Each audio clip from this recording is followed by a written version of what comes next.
Are we live? We're live. I am so sorry about what just happened. We had a little gremlin, a big gremlin in our system. But thank you so much for being patient with us. And also, we messed up as well on the times too. I'm sorry to our American friends.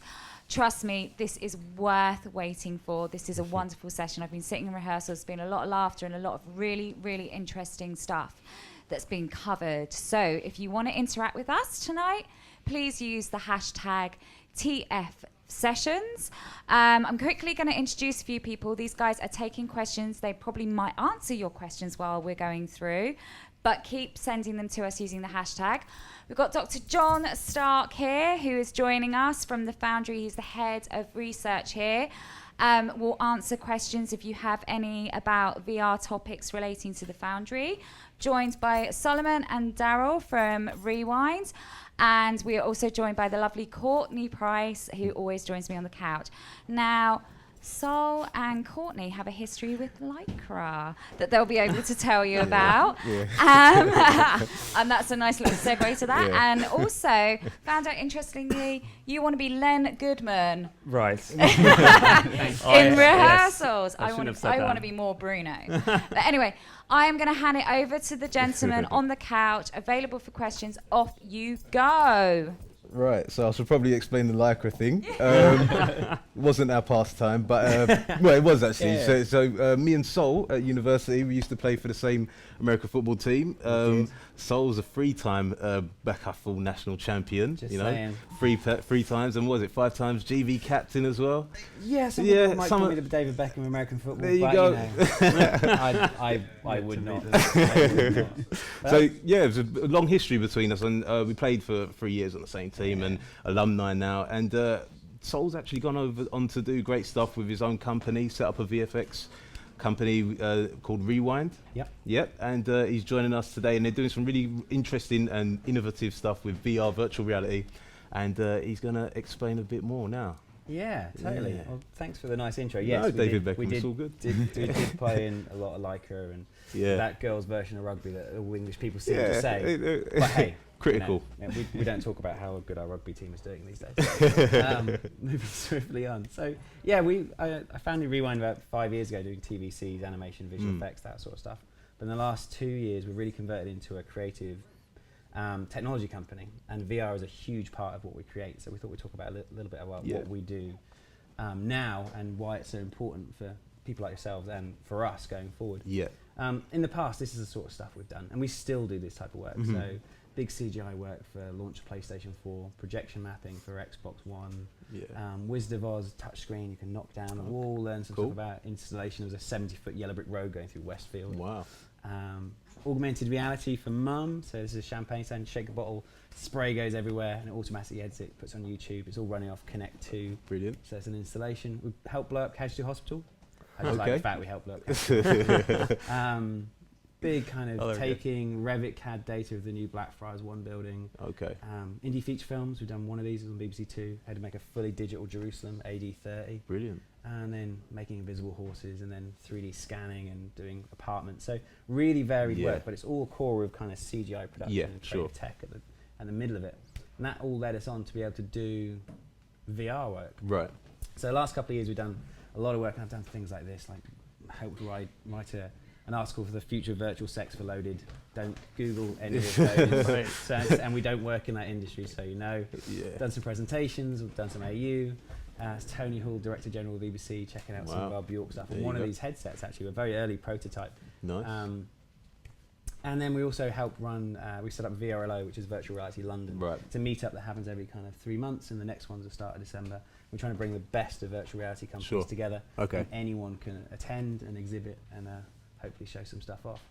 But it's led us into this sort of stuff. So I thought I'd show some mini reel of VR stuff, so you get a sense of the types of work we do, and then we can delve into it.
really varied amount of work there.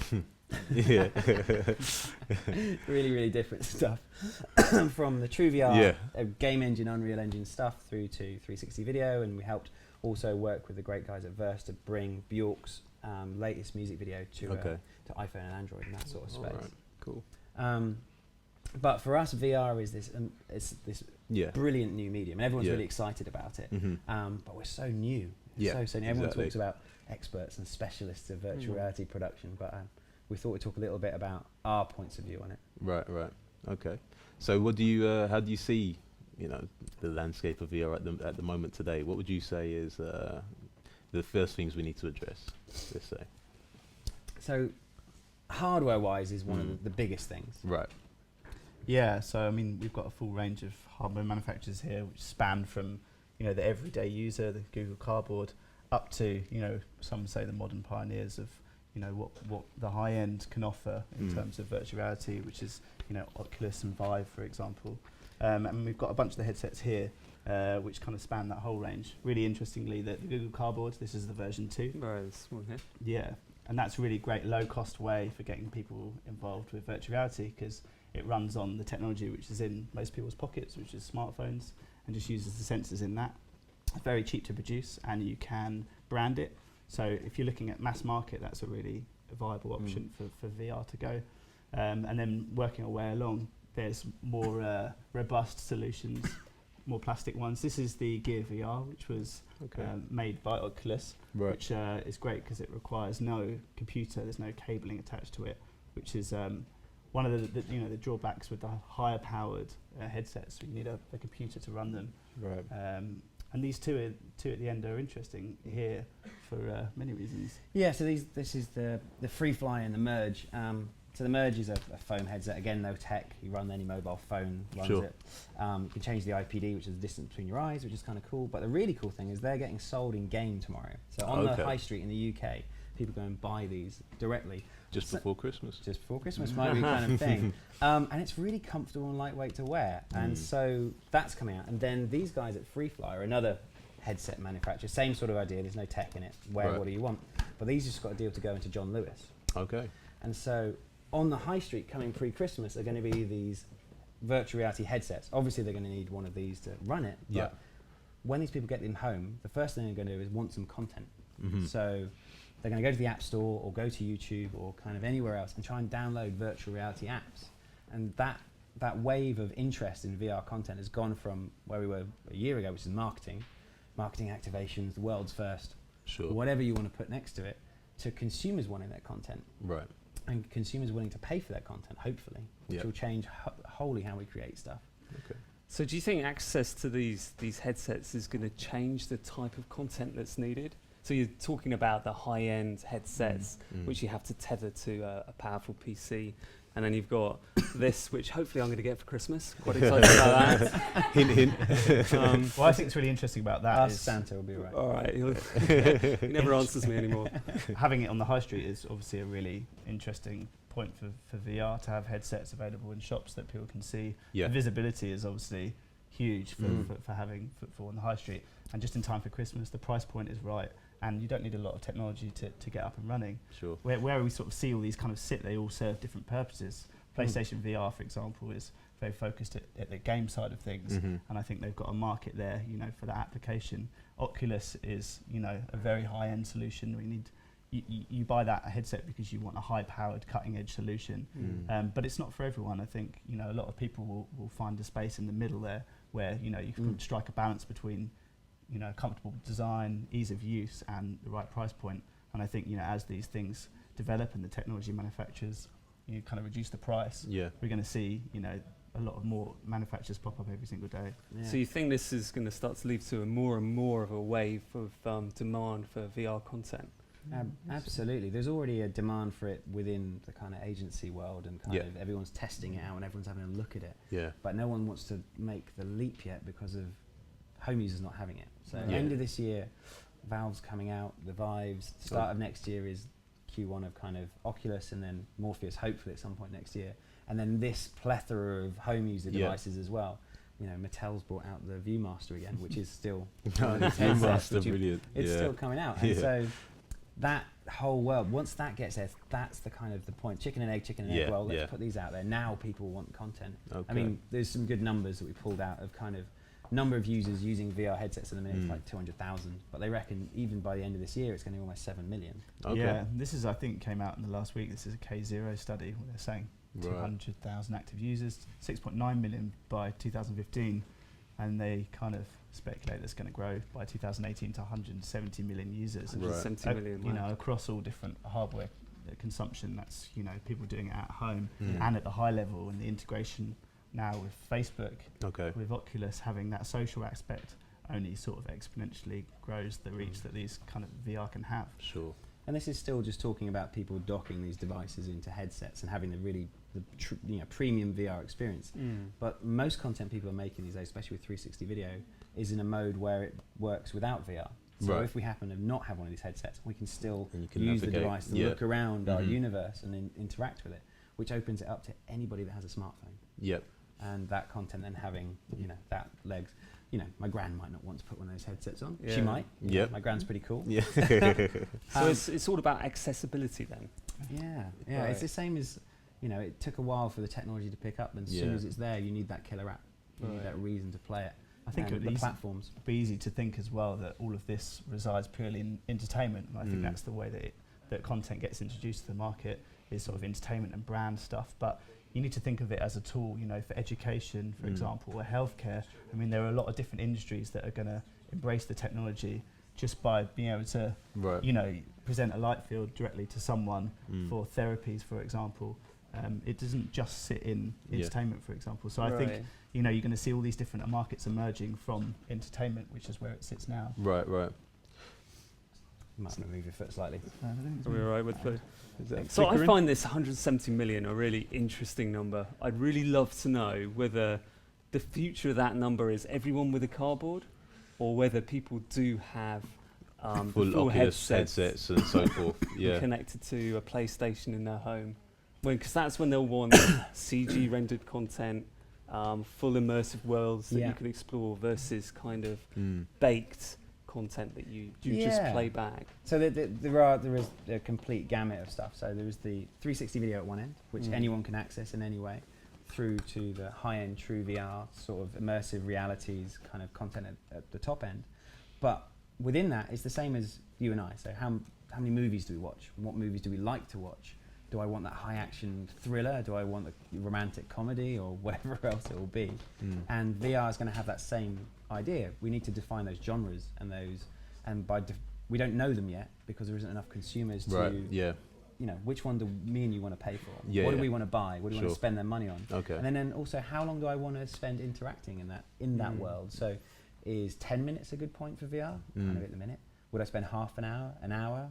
The other day I tried out a version of Minecraft. I spent almost 2 hours in it. Really? 2 hours, right. Just doodling away. Okay. You know, just how high was that tower? It was really, I was actually digging a tunnel, but we won't talk about that. Digging a tunnel. But it was. I was really enjoying being immersed in another reality and spending some time creating it. So what's interesting with this is the devices that might complement the actual Rift, or the actual headset itself. I mean, for you to play Minecraft, did you have any kind of peripherals to help you construct this scene, or the tunnel that you was digging? Did you have any peripherals? Yeah, so this was in the Vive. There was someone's hacked it and made the Vive craft, basically. Okay. And with that we had, so the Vive itself is it's a very premium headset, very similar to how the Oculus Rift works. Yeah. But you have two hands, and so those are in your world. And then there's a set of buttons and controllers. So I can then interact, pick stuff up, knock stuff down, anything like that.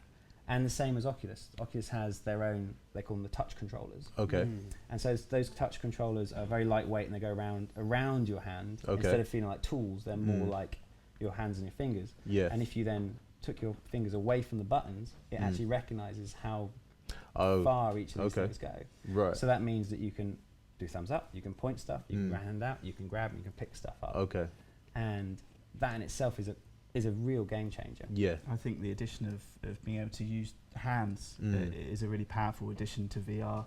I think the presence that you get from your visual system is obviously stage one, but being able to interact with that environment more than just being able to look at it is extremely powerful. And what is interesting from things like the Vive and the STEM prototypes that we've tested is that you can use those proprioceptive skills that you know in real life, and you can translate that into VR, for example. If you're very good at firing a gun, if you're very good at bow and arrow, if you're very good at doing any task with your hands, you get such a good one-to-one relationship, you know, with your body that exists outside of the VR space to the one that is presented to you inside.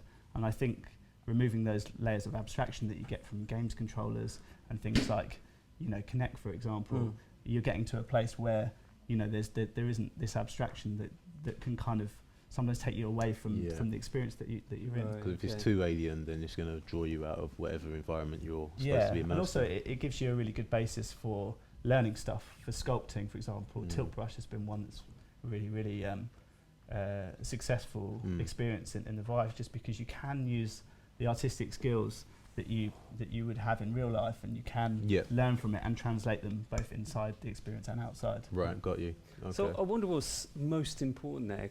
So I've heard people say, well, as soon as you can pick up and do something inside the environment, it grounds you much more in that space. So it's much more plausible.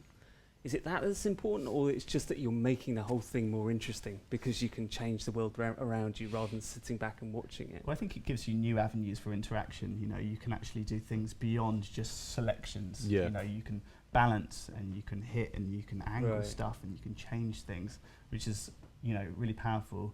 And also, you know, you're not breaking these things that you know how to do. For example, I think from doing some of the games recently, we've kind of worked out that you need to be able to get results from what you believe was going to happen. If you knock something over, you expect it to act in a particular way, or if you pick something up, you don't want anything to break those mechanics. And if you're trying to sell the illusion of, you know, presence, I think any of those clues which contradict that can give quite a diminished experience. Right. Okay then. So when you actually go to create the content itself, what kind of like rules do you have to bear in mind in terms of how you get narrative across? Like, what are now that you're in this new medium, there's new boundaries, right? There's new, yeah. We've got a bunch of slides where we'll talk about the way that we kind of approach storytelling, because it is a new medium. Yeah, we are now in a place where, you know, direction is now more suggestion rather than prescribed frames, for example. Right. And we need to think about how we stage narrative across such a wide field. So we're no longer limited to just a 2D plane. You know, for example, someone can digest an entire narrative just looking at their feet, or they could miss parts of the narrative. What happens if, you know, you miss the whole point of the experience? Is it not enjoyable, or can you provide alternate avenues, and can you have counterpoint and translation? And I think, you know, we're trying to get to a point where we understand how to tell stories without, you know, shoving it down people's throats. Talk about numbers. So numbers, people love these graphs. Like millions of headsets sold, billions of dollars. Graphs that look exponential. And this is why investment people and everyone else is like, I want to make VR, I want to make VR, because they're going to see loads of money at the back of it. But we say this to everybody: bad content is still bad. Exactly. There's no silver bullet. Just because you did it in 360 or in true VR or anywhere in between, if it's bad, it's still bad.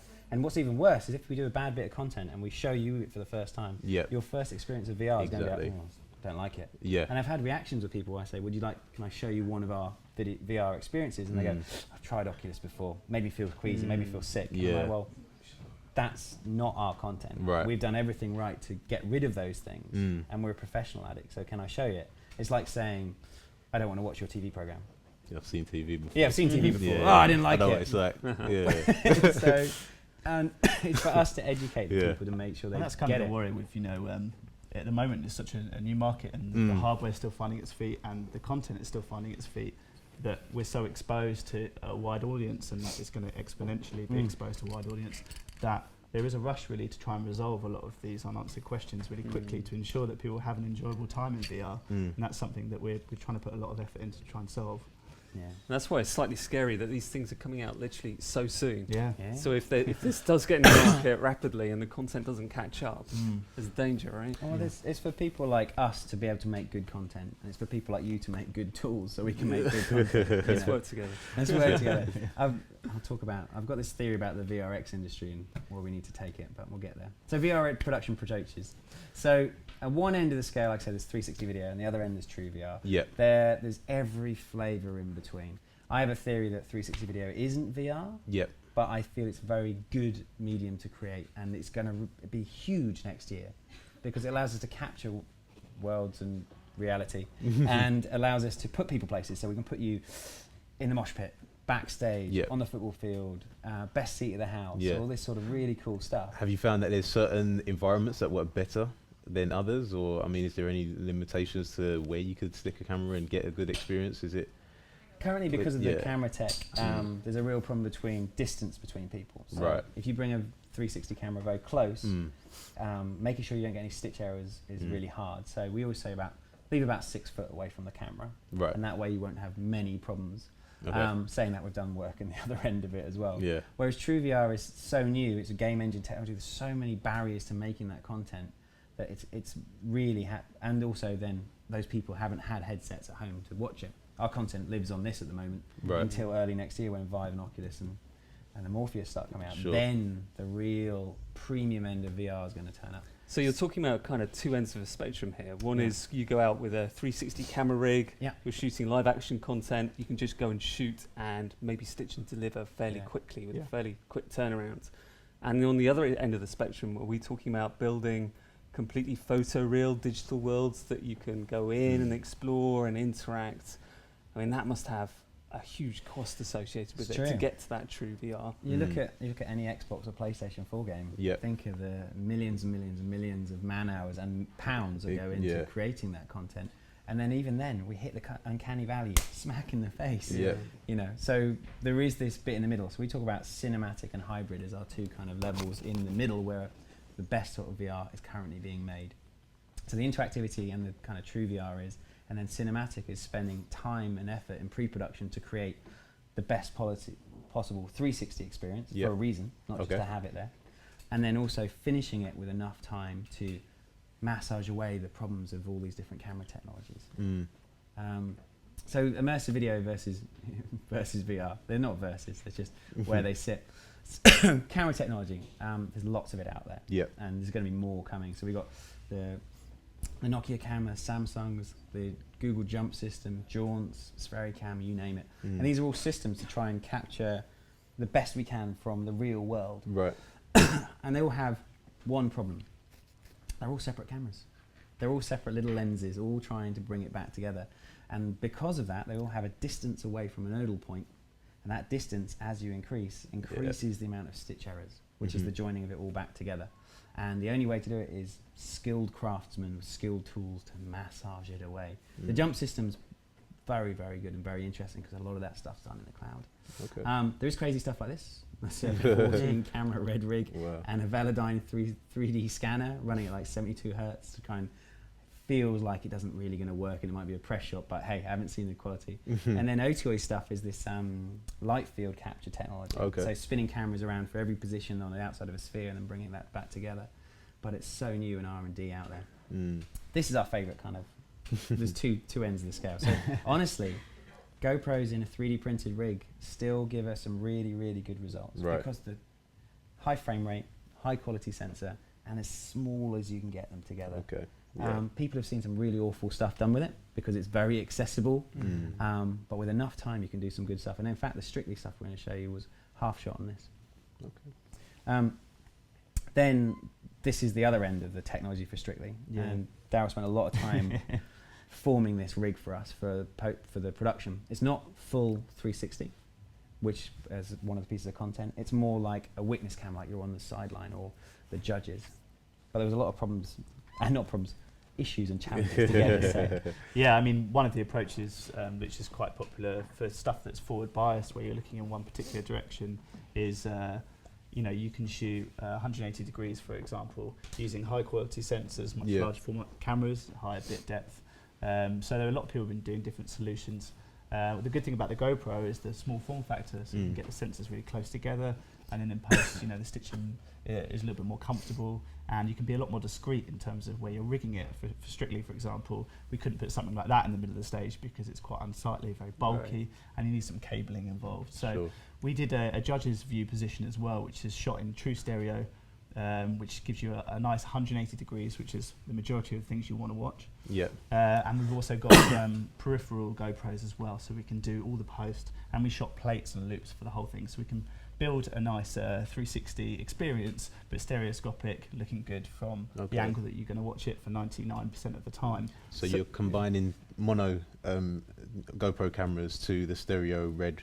Yeah, that's Yeah. right. So Yeah. you kind of have to assume that each camera here is a sphere, for example, and we're leveraging a lot more post. So this isn't a solution for a lot of people, but using post-production workflows, we can blend between all of those elements and bring in the loops and rebuild this environment. So you get this horizontal stereoscopic, which we call horoscopy, and still not break that idea of the edge of a frame. You can still keep it, a nice 360 experience, but we can use that large format and the dynamic range as well. We can have control and we can sync the shutters and all that kind of stuff, which you're not available to do with the small camera, but it serves a purpose. That works really well for what it needs to do, and the GoPro one is perfect for the form factor we wanted from the center of the stage. Yeah. So the GoPro rig, that's specifically to shoot a mono 360 That one is view, but here you're getting partial stereo out of it. Partial stereo, but bias stereo. So as Darryl was saying, and we all know, the show happens here,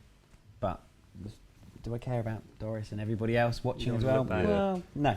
And also, if I'm wearing a VR headset and I'm sitting in a comfy seat, I don't want to be spiraling round and round. Yeah. But sometimes you do. So some of the content is made to be, sit on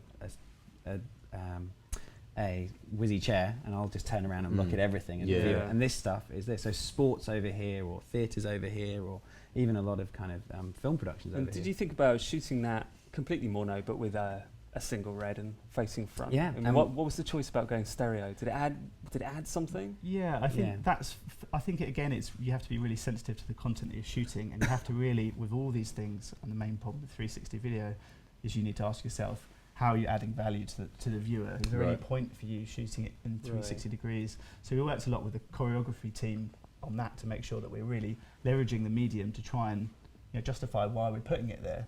What added value can we do? So we did two separate rigs. One was a mono one from the centre of the stage, which is very immersive, and you can choose to follow the story in lots of different ways. But we thought it'd be really nice to, bring the content alive. In mono, it's very immersive and you can look all around, but it doesn't exist in a plane. You don't get the sense of distance and scale. And we wanted to really give the viewers an idea of what it feels like to actually be there. Not just witness what happened, but feel like you're actually there. And I think stereo is a very important part of that, to really feel like you're present in the location. So we did one of those as well as a test, and we're really happy with how it came out. It's totally a hack. Right. It's still a hack. We're still putting all these different sensors together and cheating it and trying to make it feel as rich and as real as we can. But it's not a spherical stereoscopic center or a light field system or anything else. Everyone's kind of looking into it. So this was a piece of content coming out soon. So this is Sorted Food, which are a YouTube channel with a couple of million viewers, and they wanted to see what shooting content in this was. So what we did is worked with them. So there's 3 chefs, and they're in different angles, and each of them's cooking their own thing, and you get to choose the one you want to watch, or you watch it 3 times to come back to the content. It was specific for that, for that sort of view. This was a rig we put in a car system. So this was just to say, look, the amount of rigging we still put in is still all the professional system you would for put a proper red in it. It's got those little GoPros on the end of it. Seems overkill. But what that allows you to do is be in the passenger seat with, this is Ben Collins, the old Stig, doing a couple 100 mile an hour around Millbrook and if you look for Telegraph 360 on YouTube, you'll bump into this footage. Recorded binaural audio, really high quality stuff. And when we turned up with the GoPros, they looked at us like, we thought we hired professionals. And I'll say, you've asked us to shoot something quick, turn around fast, plus you want us to shoot, you don't want us to do that much post-production for inside and outside the car, so we need something which is small form factor, least stitch errors as possible. And I said, trust us, you'll love the result. Give it back to them, they absolutely adore it. And we've shown this to people and they go, oh, is that Alexa? Is that, black metal? So, sorry guys, it's, if you treat them with respect and the right way, you can get good out of them. Brilliant. One of the things we're really looking into though is with this 360 content and with the stereo, you can move around, is how you communicate and define stopping people looking the wrong direction. Right. So we're here and there's a camera in front of us and we're the conversation. So directing But it. they might just want to watch all this camera crew behind us and Right, spend the right. time over there and miss Yeah. the whole point. Yeah. We've been looking at lots of tests about how we can steer attention. Yeah. For example, we kind of need to develop a whole new language on how we communicate in pre-production. What our intent is going to be. Yeah, exactly. So we've been doing lots of tests and how we can build up layers of interaction and attention and audio cues, because we've got such a big canvas now to fill. And we're kind of asking what's the point of all this space and how we're going to use it. How do we have a dialogue with clients about engaging with what they want to do, and how do we really leverage a good story from that. So we've been doing tests like this where we think about intended framing rather than explicit framing. Yep. When traditional directors can explicitly frame how they want it to do. So we're thinking about how we can imply and kind of whisper in people's ears what we want to do. So we've been doing things like this and talking about primary and secondary cues. We're also notating where we believe people are going to look. So there's some correlation between storyboards, and also things like sound cues. How are they going to evolve throughout the narrative, and when we can put different bits of interest and hide little sub-stories in there. Yeah. And I think from our point of view, we're trying to work a lot earlier in the pre-production phase to ensure that we don't end up with just content which is kind of interesting, but there's no need to ever look around, So that's some of the stuff we've been looking at, is to try and work a lot earlier in the production process rather Right. than a traditional post-production thing where you get handed a bunch of footage and you just kind of got to deal with it. Yeah. So your technical expertise and your understanding on multiple mediums allows you to dictate the story that somebody else might want to tell, right? Trying our best. I Yeah. mean, one of the things we were talking about earlier is that we've got to throw 120, 130 years of filmmaking out the window. Yeah. We've worked a long time to get there, and then digital post-production's been 30, 40 years, and that's been really good. And then VR we've thrown into it, this 360 world, is the last couple of years, and we all come with our own preconceptions of how to do it. But the first thing, there's no frame, there is no direct, what is the director directing within that? Well, you don't have one, I'm afraid. You place it in the middle. So it's more of a director understanding about blocking and timing of like a theatre show with everything around you than it is about trying to find that frame. Yeah, I think games have been doing it for a long time. And they really understand how to engage in all these, on all these dimensions, and how to drive narrative, without taking control of the user. The user's free to do whatever they want. But I think some of the really successful games is when it's so transparent, what you need to do, you just sort of inherently know what you can do, and that's all by design. And I think we can sort of learn a lot from, where games have explored a lot of these, problems which are facing directors now. And I think we're getting to a point where we'll converge in the middle and kind of mix all those skills together to solve problems that sit either side of the spectrum. One of my favourites is there was a game called The Last of Us, which is definitely an almost a linear interactive film. And what they did is they stuck 2 posts at the end and put a rubber band around it and said, you're going to go from here to here. And you can try and go off pattern, and it will always bring you back to that end result. So everyone will have a slightly different experience through the story, and there's different pathways, but it's always going to end up there and start there. And a lot of the interactive and like VR experiences need to be thought about in that way. You need to give people, sadly, like the illusion of freedom. But we're going to shepherd you through the story that we want to tell you as best we can. And you do that through visual cues and audio cues. Visual cues, audio cues.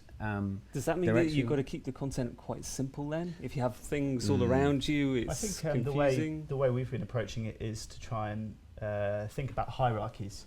So we think about the primary story. This is the thing when you come up with a concept and you imagine the frames in your head. We call that the primary focus. This is the primary thing. And then if we want to try and catch someone's attention to move to a second area of the frame, maybe we can do that with light, maybe we can do that with positional audio. And positional audio is another thing that is a new concept to people who come from the 2D side of things, is that you can place sounds in space which give you a grounding into a 3D area. So we can use sound now and position it to give people cues to look around. And if dialogue comes out from behind you, you probably use it to try and turn around and see what that's going to be, for example. And are you setting like event triggers to kind of activate these when you want the story to start moving forward? You have to if you want it. If you want to, And so these are narrative and directorial choices that you get to have now. Okay. The binaural audio thing of like sounds that happen over here, the human ear is like almost like 1 degree of separation, knowing where the audio comes from. Right. Okay. And also, we're so used to how echoes bounce off stuff. So if you put Foley in a game, stereo, and something hits off this table, it's fine. But for us, the audio reflecting off this, off there, come back from this fleshy nook on this table is very different. And in VR, that makes a massive difference. There's a lot of people looking at how we replicate audio from material types. It's crazy. So Strictly, just briefly, was a lot of fun. It was BBC's kind of big show, Dancing with the Stars for the American audience. Yeah.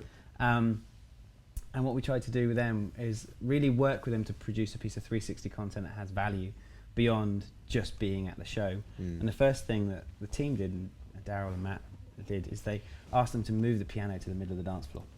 So can we bring that content there? And the reason we want a piano is we can put the camera rig on that sort of space and bring the show to it. Big thing was they wanted to shoot the show live, and we had to be there. We couldn't have our own shoot, our own time. They were going to shoot it one way or the other. Our camera was there. Good luck. So that was the first piece, and then this is the second pass of kind of increasing a bit more there. So this is the stage where that small form factor.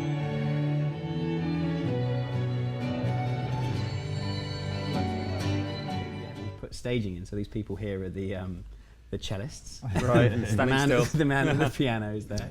So why we did this, we did some iterations, which I think is really important. The initial one was a sort of testing phase where we see where the problems are, you know, what are our limits, you know, and what's going to cause the tears and problems, and the staging for everyone. And wouldn't it be nice if we brought in some, you know, some interest over here? And, and so then the piano is quite a clever setup, isn't it? Because it's keeping the dancers at a certain distance away. Yeah, I think that was. You were sitting in the pre-production meeting as well. Natural barrier, you know. Yeah, you've got a piano and people can't get in the way. So if the tools aren't capable of doing it, then don't let people do it, because you'll break that illusion. So we learned a lot from that first stage and tried an iteration for the third. And then by the time we shot the live show, we kind of knew what the limitations of the technology were and how we can leverage it to make the post as as painless as it could have been. And it looks like you've cleaned up the southern pole of if you notice, if we go back, you can see in our pre-production tests, this is the gap that the bottom leaves you, and that's one of the problems with a lot of the camera rigs, is that you've got to attach to something, it doesn't hover. So this is where post-production can be leveraged. So we've got some really talented compositors. A guy called James Cullen has done a lot of work with the 360 spherical VR stuff, and he did the compositing and consulted on how the best way to approach, you know, trying to make the most transparent experience possible. No one wants to see rigs and cables and wires. They want to feel present in that space. So there was a lot of design choices in putting it on the piano that we could take some of that data from above and patch the ground. And I think, you know, use a lot of those traditional post techniques to try and make a nice cohesive experience. The interesting thing about this is you watch it, and when you watch it in VR, so watch on the YouTube player is the best thing, and then get it on iOS and Android and use it in one of these devices. But it's a real different thing than the desktop viewing. It changes everything. It's why everyone's excited. I recommend it. And one of the things is you get to choose the dances you want to watch, and by your decision, you're deciding not to watch some of the others. Right. And so you've missed their dance, you've missed that experience, you've missed this thing. And so what people are doing is watching it again or twice or 3 times to get slightly different narratives for themselves each time. One of the ones recently we've talked about before is that someone spent ages watching the cellist play. They were a cellist themselves, and they were really interested in how professional they were. Okay. They didn't care about the dancing at all. Yeah. And that is the freedom of what 360 gives you in that space. Yeah. So this is kind of one of the patches. So to replace the rig, taking the top of the footage, flipping it over, dropping it onto a patch, dropping it into the bit, blending the edges away. And then, because we had, post and a copy of Nuke, because we could, fix a bunch of other stuff. Like one of these screens didn't turn on during the show, right? But they didn't care because it was never seen by the TV cameras. But for us, grab a bit, paint that back in, patch it for you, no worries. Got ya. They were really chuffed about that. So this is so that one wasn't the central rig. This is our judge rig, or by the sides. The stereoscopic. And we can't wait to show you where that's kind of going. And it gives you the opportunity to be at the front row of the audience. Right, okay. And you get to be a judge sitting there in that spot. That's quite exciting. You could be Len if you wanted to be. Why did I bring that up? So, is this going to be accessible soon? Are people going to be able to download that as well? Up to the BBC. All right. So we'll see where it goes from there. But it's a really, really interesting test to see what can be done. Right. And then saying, well, let's live stream it and let's let home users vote. And then on the Okay. show, we could all be there, or Yep. something I else didn't like know, that. Yeah. And that content is also, it's almost the most popular YouTube clip they've had, for various reasons. And as a piece of content, it has real value above traditional kind of 2D media. Right. And I think we'll talk about that a bit later. But the other big piece is this is hybrid. So Lexus car experience, and this is, we would have done it all CGI, but they had this amazing car out being shot, and they said we can have a techno crane. So we're like, sure, okay, as long as we can have the toys.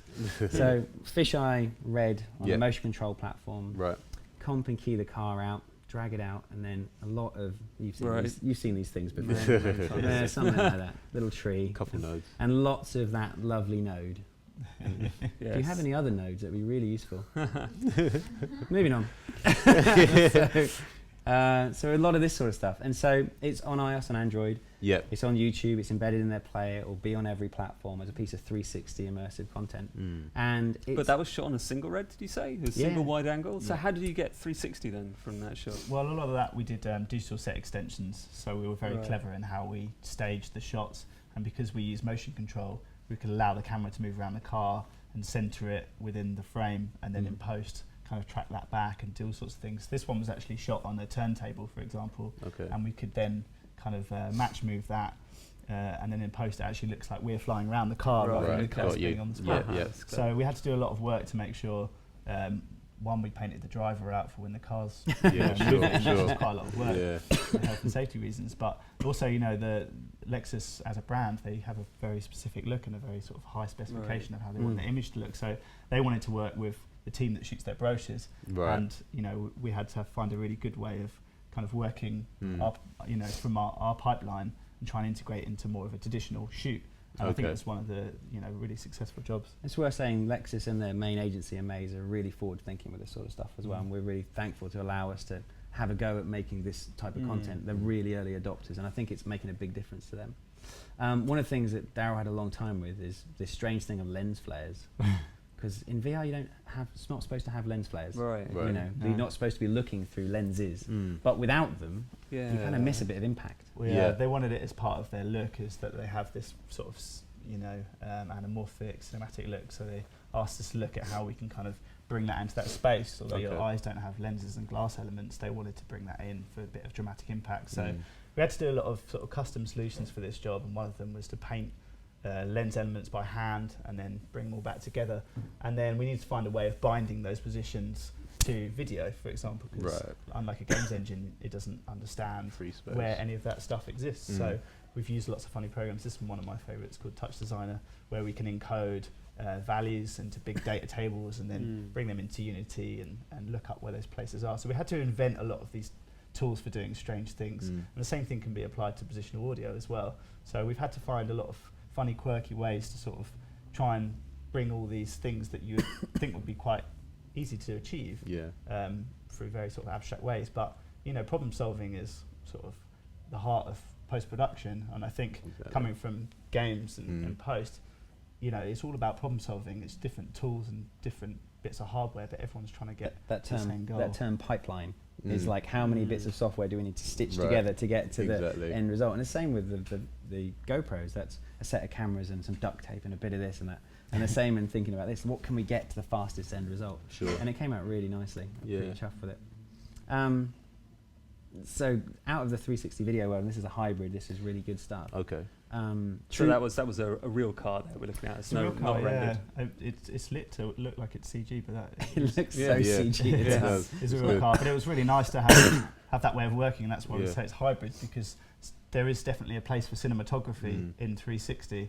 I think a lot of people write it off saying you can't have cast, you can't have lights, and you can't have all of these things. But yeah, of course you can. I mean, you just have to leverage the tools in a different way. You can tell that it's testament to the lighting that's been done on the shoot. That it's given it that like, almost. It's so good it looks fake. Yeah, pretty much. It's one of those ones. God bless them. It's beautifully done. I'm really chuffed. So True VR is this thing, and everyone talks about presence, which is how much you feel like you're there. And like, so when you put an Oculus on and you're in a Vive or Morpheus, instead of you going, oh, I'm looking into this world, you go, oh, I'm in this world. And so I could have a white room with a red box in the middle, and I'll give you this headset. And instead of you going, oh, it's bad CGI, you go, oh, box is really bright. Why am I in a white room? Your senses get instantly fooled into it. The suspension of disbelief is for free. Then you've got to start telling the rest of the story within that space.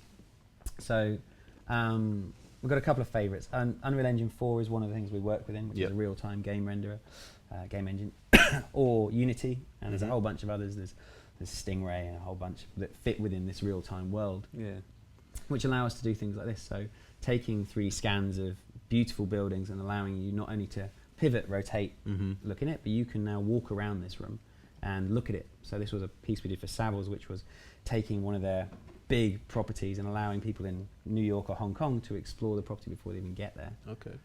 This was for Blue. This is a crazy Burning Man music festival kind of experience. A little bit of roller coaster. It was probably our earliest piece within that space, but mixing a piece of just pure entertainment to see what we get out of it. And the amount of motion is a lot, but because we keep the motion almost constant at all times, we're very used to, humans are used to traveling in cars and in planes. It's the acceleration that we feel as the kind of vestibular changes. But if you go at a constant speed, we're okay about it. That's why we're okay doing 700 mile an hour in a plane. So this is a little bit of a play on that, and that's what they wanted. So our biggest thing was this air race. So this is a real-time game engine. We 3D scanned Ascot. Then we took the telemetry data of the real pilot and to fly the course. So when you put the headset on, it's as if you're sitting as him, doing his winning lap round each of them. And we you scanned the whole of Ascot. We took DEM data. DEM data was a scan. We didn't go around with LiDAR or anywhere else, but just check. which would have taken a while. But they gave us a really good result, and they absolutely loved it. And so this travelled around with in the UK. This was last summer. Okay. I went and got a lovely flight with this guy Tom. Oh, fantastic! And this is the best product plate. That's how they learn the tracks. Right. This is actual cans. Right. And this is him doing loops with me last year. And this is what we built for the UK. So this was the headsets out in the public. Right. And no one gets to go in these planes, but we wanted to let people feel the speed. Yeah, sure. And the only way to do that is in stereoscopic and this presence stuff. The Americans did version, which is a real plane on a stick and a Winnebago and everything else. It's American size, everything. Still the same experience on this core reel. And we actually got Palmer Luckey out to Vegas and put him in a plane and let him have a little fly about, which was a good day. He's an incredibly nice guy, which is really annoying seeing how well he's doing. And really polite. And then we built these boxes for this year, so it's a PC with a headset, and we can deliver them anywhere in the world to let people feel what it's like to be in their planes. And each track, when you're at Vegas, you can fly Vegas. When you're at Ascot, you can fly Ascot. And so True VR does this, those faces. Yeah. You get the VR smile of like, you still get a good feeling from 360 video, and it does work, and stereoscopic has that, but only Game Engine VR does that face. And that's why you get this real passion for it. Just briefly to cover, we've transitioned to making our own game. So this is a Vive game and an Oculus game, just because we're already there. For window washing, which is hilarious. I gave the guys a week and said, you're allowed to do whatever you want. And the whole idea is you climb up here, wash the windows, and anything left on the thing at the top multiplies your score. Right, and that's it. And it's almost like a tiny throwaway within that VR space. But we don't really know how much this stuff's worth yet. Can I sell it for $1, $2, $3, $5? And that value with VR is very new. So the end of this year and start of next year is going to be really interesting. Monetizing it, yeah. So I mean, do you have any ideas on that in terms of how the consumers are going to like adopt it, like in terms of models, pay models, or payment models? Yeah, I mean, one of the main ones is it's all about distribution, really, isn't it? Like and having those outlets. So the best outlet. It has value. It has real worth. So to make video content, we can't sell it. It's hard to make, or maybe we'll get it onto Vimeo Pro, or maybe become a YouTube star and get some backing or something. But unless Netflix pick up my show or the BBC or something else, it doesn't fit. I can't sell it on these devices. Whereas 360 video content and VR content fits as an app. So I can wrap my video up into a downloadable piece of content, and I can sell it on the iOS and Android store and the Oculus store, and I can sell it for $4, $5, $10. I'm not quite sure yet how much I can sell it for, but I sell it direct. They'll take their 30% and they'll send me a check. And what sort of content do you think people are going to start to pay for that? Because it's just a few minutes, right? We're talking about 5 minutes of watching, and then you've watched it. Yeah. What sort of content are people going to want to pay for? I think music videos are going to be a huge one. So we did this work with Bjork. I'll just run through it. But it's the guys at Verse shot this out in Iceland. It's beautiful. It's her singing to you. We mixed it with a binaural audio from the BBC. And when you put the headset on, it's as if she's giving you a personal performance just for you. And she looks at you. She sings to you. And we've had people taking the headsets off in tears. Wow. Admittedly, they were really big Bjork fans. They were there feeling like this was a real personal performance. But it changes people's values. And that piece of content itself, if she wishes to, now we've done the development, she could sell. Right. And that changes a lot of stuff. Music videos don't sell. Singles are hard. Concerts are where you want to take it through. But imagine you can do this for pretty much any performer. What was also really interesting about that is the approach that they took was a company called Two Big Ears did a binaural mix, but also a separated positional binaural mix. So as you know, as she walked around you, the voice would track with her. You know, again prompting you to either follow her, or the orchestra was also mixed around you. So depending on which way you're facing, it affected the mix that you would hear. So you can go through the experience a few times and get completely different audio experience. Right. So there's a lot more layers of interaction that you can build into these things. It doesn't have to be something that you hit play and you wait 3 minutes and it finishes. You can either watch it multiple times and get a different experience, or you can bring in stuff like live gigs, or you can have hotspots and you can integrate social media.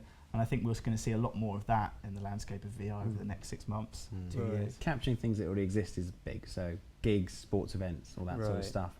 Bringing you to a place you can't already do, or amplifying it. So I can be in the mosh pit, I can be backstage, you can be with Len, wherever you want to be. And then how do I say, do I want a tour of Downton Abbey? Would I do that? Yeah. So a lot of IP is going to be brought into VR space quickly, and then new forms and new mediums are going to be pretty quick. So we're going to start to see much more companion pieces. There's an event, then a few days later I'll be able to download or buy the app that's associated with it. I think so. I think that's going to be a lot of what happens early next year, until we find our feet of what we would like to consume outside of what are those genres, what are they defined at, how long are they, and is it an episodic, or is it I get all of it, and can I interact with it? Is it live streamed? How much will I pay for that? So it's very new, and I hate it because all of us say we're not sure, we're experimenting, but everyone is until the consumers decide what we want. We're just making art for ourselves, which keeps us amused. The future's pretty interesting. I think VR will be a VR arcades. We'll get rid of Laser Quest. There's a company called Void which are doing some interesting space there. There'll be a lot more force feedback weapons and things you can wear. There's a bullet vest you can wear where when you get hit, it hits you with a solenoid so hard you get bruised. Wow, okay.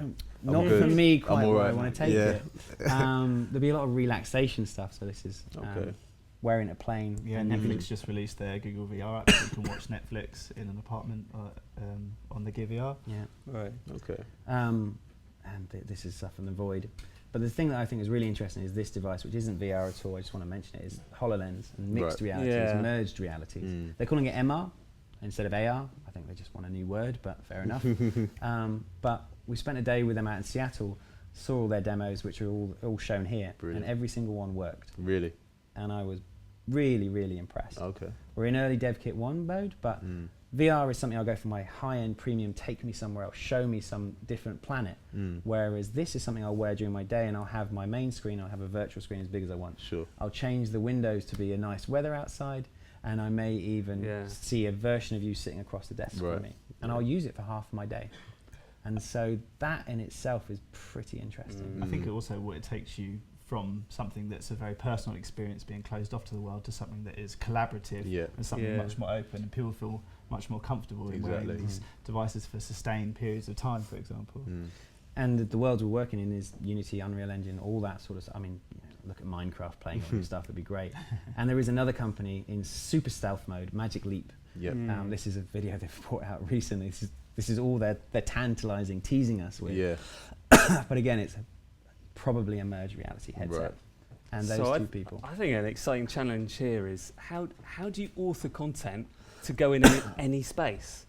So you might want to watch that in your living room really or here. Challenges we're looking at the moment with the Vive is that people have different living room sizes, for example. So you have to make dynamic content, which gives you another layer of complication, which is something you have to think about, what happens if you only have a 1 meter room. Yeah. And is it Right. going to be an easier game if you've got a smaller space because you can reach easier? Right, or, right. how do you make it coherent across those three things? Yeah, that's And it gives, devs a lot more of a headache to try and think yeah. about not only making engaging experiences, but ones that work, adaptive experiences, for different room sizes. So it's definitely a problem. Yeah.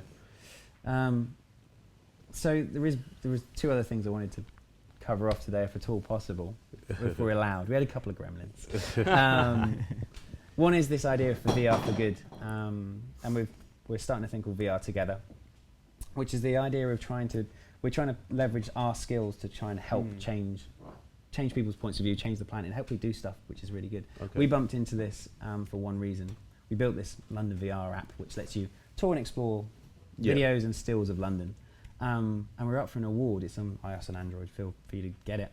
And we were up for an award for Best VR Interactive last year. And I thought it was for UI, but it was from this. This lady had bought a DK1 and took it to her granny who was in hospital and showed her, let her walk around Tuscany, fight some aliens, and travel to London, and surpassed all of her disabilities and all of her problems she had at that point. Right. We didn't find out until we got there, and sadly she passed away since that. She was wow. on the last stages of cancer, but it really resonated with us of what this technology can do. Yeah. There's been some recent studies done with VR headsets and showing people, burns victims, showing them snowball fights, just showing them snow being thrown at you, really cold breath and that sort of stuff. And it reduces people's pain receptors by 30%. They Wow. feel less pain. And 30% is the same as a shot of morphine. Right. So if the VR has that level of influence on our kind of synapses and that sort of stuff, you can see this for kind of post-traumatic stress. You can see it for education. Yeah. Verse has done some stuff, amazing stuff, for taking shots of Syrian war camps and showing it to governments around the world to say, look, this is on you.